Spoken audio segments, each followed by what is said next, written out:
जो मेरी पर्सनल है सर, अभी मैं सुबह से प्रयास कर रहा था कि विनेश के लिए बोलूं। जब उसको डिस्क्वालीफाई किया गया, विनेश या नहीं, लेकिन ऐसा लगा जैसे हमें चाकू घुसेड़ दिया गया। मेरे आज भी याद है उस प्रोटेस्ट में मैंने रातें काटी हैं और 4-4 गोली खाई मैंने। ये देश की अस्मिता से जुड़ा मामला था, पर हमारी मांग ये थी कि सरकार स्टैंड क्लियर कर दे, तब भी सुनवाई नहीं की गई। जब मंत्री बोलने आए तो हमने उनसे कहा कि हमें कुछ इन्फॉर्मेशन चाहिए, उस पर बात नहीं हुई। सवाल ये है सर, एक गोल्ड हमारे लिए आ रहा था और जब ये गोल्ड आता देश गौरवान्वित होता। और क्या व्यवस्था थी सर कि उसका वेट बढ़ गया, पता ही नहीं लगा सिस्टम के लोगों को।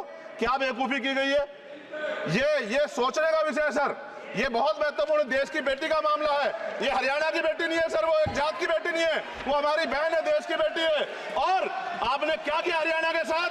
आपने हरियाणा का बजट कम किया, जबकि सबसे ज्यादा मेडल हरियाणा लेके आता है। ये गलत है सर, ये धोखा है।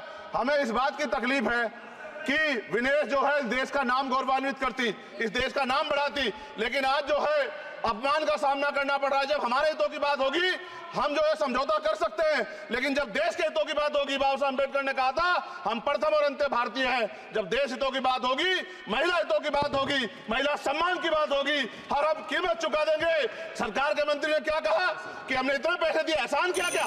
खैरात दी क्या आपने कोई? खत्म कर रहा हूं सर, खैरात दी क्या आपने कोई? इससे ज्यादा पैसे हम आपको दे देंगे, लेकिन आपको चाहिए था कि इस मामले को संभालते और देश का सम्मान बढ़ाते। आपने लापरवाही बरती, इसका खामियाजा हमें भुगतना पड़ा। मैं आपसे आग्रह करूंगा कि जब वो बेटी देश लौटे सर, जब वो बेटी देश लौटे, रुक जाओ प्लीज वाइंड अप प्लीज। जब वो बेटी देश लौटे, मैं आपसे आग्रह करूंगा कि स्पीकर सर यहां बुला के उसका सम्मान करें। हम सब लोग, वो देश की बेटी है सर, देश के लिए गोल्डन गर्ल है वो, उसका सम्मान यहां किया जाए सर, हमें चाहते हैं। बहुत बहुत धन्यवाद, आपने बात रखने का मौका दिया।